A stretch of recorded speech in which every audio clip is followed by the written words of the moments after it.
Hello guys, welcome to my new blog. बहुत time से मैं सोच रहा था कुछ अच्छा कंटेंट बनाऊं, पर मैं समझ नहीं पा रहा था क्या बनाऊं क्या नहीं।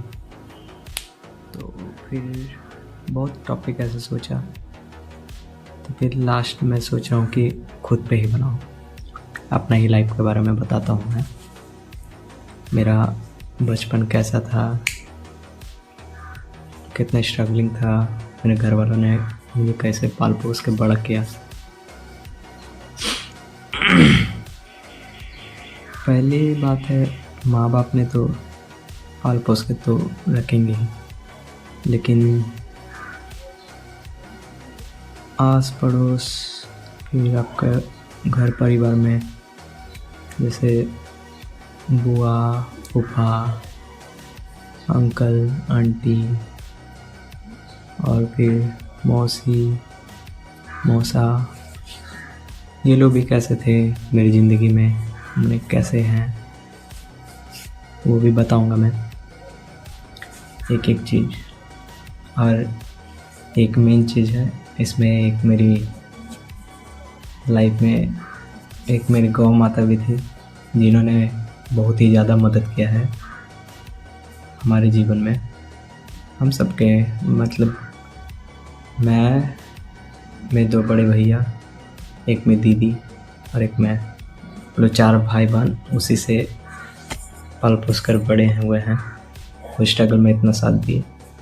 वो गाय माता बोलते नहीं, वो माँ ही है, हमारी माँ ही थी, उन्होंने भी बहुत साथ दिया। तो बचपन में ऐसा था कि टाइम में बहुत ही ज़्यादा स्ट्रगल, मतलब बहुत ही ज़्यादा स्ट्रगल हुआ था। मेरे पापा को 2003 में पैरालाइज हो गए थे, 2003 मार्च में। तो हमारे पास खाने का भी पैसा नहीं था, और कुछ भैया सब भी छोटे थे, मैं तो बहुत ही छोटा था उस टाइम, बहुत ही छोटा था। तो यहाँ तक डॉक्टर के पास ले जाने के लिए भी पैसा नहीं थे हमारे पास। तो उस टाइम चाचा ने, और भी बहुत है आस पड़ोस के लोग भी ने बहुत ही मदद किया था हमारी स्ट्रगलिंग टाइम में। तो फिर उसके बाद पापा हॉस्पिटल से ठीक हो के आए, तो फिर उनका बोला गया कि एक पैर काम नहीं करेगा, वो चल नहीं पाएंगे। तो उस टाइम बहुत ही भयानक मतलब स्ट्रगल था हमारे लाइफ का, हमारा क्या, हमारा पूरा फैमिली का। तो उस टाइम बहुत ही ज़्यादा मदद, माँ माँ बोलते हैं ना, माँ एक योद्धा है। माँ ने बहुत ही ज़्यादा कष्ट करके पाल पोस के बड़ा किया। अगर माँ नहीं होती तो आज हम लोग कोई भी नहीं बचते। तो फिर क्या हुआ, एक मेरी गाय, एक मेरी गई मैया, मेरी मैया, ये दोनों ने बहुत ही ज़्यादा सपोर्ट किया। सपोर्ट क्या है, वो तो माँ है ही। मतलब क्या हुआ, हमारी गाय थी, गाय का नाम है कुमकुम। हम लोगों ने एक सीरियल देखते थे बचपन में, तो उसी का नाम पे एक कुमकुम गाय थी हमारी। तो जब पापा का ऐसा हुआ कुछ, मतलब स्ट्रगलिंग लाइफ था हमारा, तो माँ जंगल में घास काट कर और गाय को खिलाते थे, फिर वही गाय का दूध बेचकर हम लोग गुजारा करते थे। कभी कभी तो ऐसा था कि कुछ नहीं जाता था। उस टाइम भैया लोग भी छोटे थे और मैं भी बहुत छोटा था, दीदी भी बहुत, मतलब इसी के कारण हम लोग चारों भाई बहन उतना पढ़ नहीं पाए। हमको पढ़ने का मौका मिला, ऐसा नहीं है कि नहीं मिला, लेकिन थोड़ा बदमाशी किए, इसी के कारण हम भी नहीं पढ़े। 12 पास है, लेकिन ऐसा नहीं, एजुकेटेड हैं हम लोग। हाँ, तो मम्मी ने हर जगह में, मतलब जंगल में जाके घास काट कर फिर गाय को खिलाते थे। गाय को खिलाने के बाद वही दूध हम लोग बेचते थे। 3-4 जगह में दूध पहुंचाने, कभी भैया जाता था, कभी हम जाते थे। इसी तरह का स्ट्रगल चलते रहा। तो हम लोग सोचते थे कि हम लोग का दुख कभी ख़त्म नहीं होगा, हम लोग कैसे आगे क्या होगा।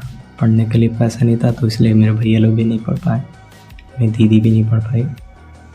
तो हम लोग मतलब मेरे भैया लोग 10 के हैं, मैं थोड़ा सा 2 क्लास ज़्यादा पढ़ा हूँ, 12 पढ़ा हूँ, लेकिन उनसे कम ही जानता। उसके बाद फिर एडमिशन के लिए पैसा भी नहीं था, कुछ भी नहीं था, खाने का बहुत ही ज़्यादा तकलीफ़ हो गया था। तो मम्मी ने मुझे नानी घर भेज दिया था। भैया दीदी लोग यहाँ सब थे, मैंने सब स्ट्रगल में थे। तो मैं बचपन में नानी घर में ही रहा, तो नाना ने बहुत ही सपोर्ट किया, बहुत ही ज़्यादा। जब एकदम पैसा नहीं था हम लोग के पास, तो नाना नानी का मेहरबानी है कि उन्होंने वहाँ से सारा सामान भेज देते थे। सारा सामान के साथ साथ राशन पानी जितना भी था सब भेजते थे। मामा मामी सब लोगों ने बहुत सपोर्ट किया, तो आज हम लोग यहाँ पे स्टैंड लिया। मैं तो गांव में रहता, मैं तो पढ़ ही नहीं पाता। फिर मेरी गांव की मौसी है, उन्होंने बोला कि इसको यहाँ से ले जाओ, ये पढ़ेंगे लिखेंगे नहीं, वहाँ रहेंगे तो कुछ हमारे अपने पास रहेंगे, तो माँ बाप के पास, तो पढ़ेंगे लिखेंगे भी। तो फिर मैं वहाँ से आया यहाँ, फिर झारखंड में रहा, फिर वहाँ से पढ़ा लिखा, फिर समझदार हुआ।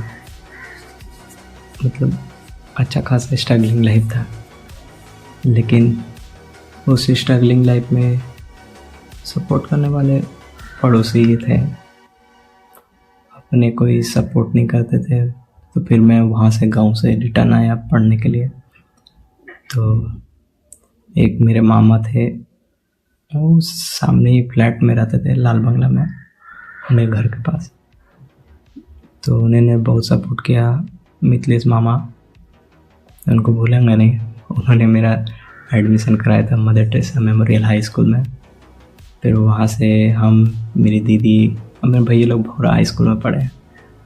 तो वहाँ से हम लोग स्ट्रगल करके पढ़ के, फिर वहाँ पे भी टीचर्स भी जितने भी थे बहुत सपोर्टिव, मतलब बहुत सपोर्टिव थे। जैसे Vijay Prakash Pandey, Om sir, Gopal sir, Devdhari sir, Mukherjee sir, बहुत ही अच्छे टीचर्स थे। उस टाइम मदर टेरेसा नया ही खुला था, कालीचंद महतो का ये में 2 नंबर डूंगरी, वो मेरा स्कूल है। तो वहाँ पे अच्छे लोग भी थे, अच्छे दोस्त भी बने। हम लोग सब बिलो फैमिली से थे। तो वहाँ पे हम लोग का स्टार्टिंग हुआ था। तो उन्होंने आज तक मुझसे पैसा ही नहीं लिया, पैसा क्या, आज तक पैसा बाकी। बहुत ही अच्छे सपोर्ट थे।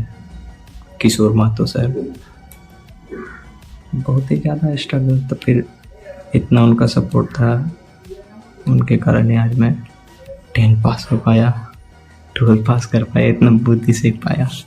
मतलब अच्छा खासा कि पढ़ लिख सकता हूँ, बोल सकता हूँ। उस बीच में खाने का भी बहुत तकलीफ था। तो फिर भैया, मेरे बड़े वाले भैया सूरत गए थे पहली बार, बहुत छोटा में। उस टाइम लगता मैं 1 में पढ़ता भी था कि नहीं पढ़ता था। तो वही छोटा सा, मतलब भैया मेरे होंगे 10 या 12 साल के।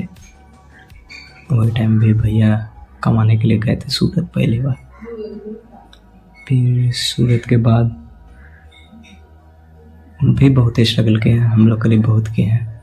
भैया लोग भी, भैया पे मंजले भैया, ये लोग तो बच्चे ही थे, सब कमाने चल गए थे, लेकिन कोई भी सपोर्ट नहीं किया।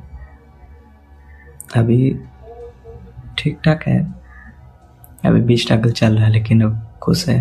मतलब इस लेवल का है कि आज हम लोग काम करके आराम से रह सकते हैं, खा सकते हैं, सही है। फिर भी हम लोग खुश हैं। हम लोग 4 भाई बहन का मतलब ऐसा था कि कितना भी दुख हो हम लोग खुशी पार कर लेते हैं। इतना स्ट्रगल देख ही लिए कि दुख आने पे भी दुख नहीं लगता है, खुशी ही लगता है। और दुख उस पर ही आता है जो मजबूत है। हाँ, एक चीज़ बोलूँगा कि जितने मेरे गांव के आस पड़ोस के लोग हैं बहुत ही अच्छे हैं, बहुत ही सपोर्टिव है। वो भी एक फैमिली ही है। बहुत ही अच्छे हैं। ये थोड़ा सा पार्ट है, और भी पार्ट में बताऊंगा क्या क्या स्ट्रगल किया हम लोग ने, हमारे फैमिली ने। हिम्मत तो है,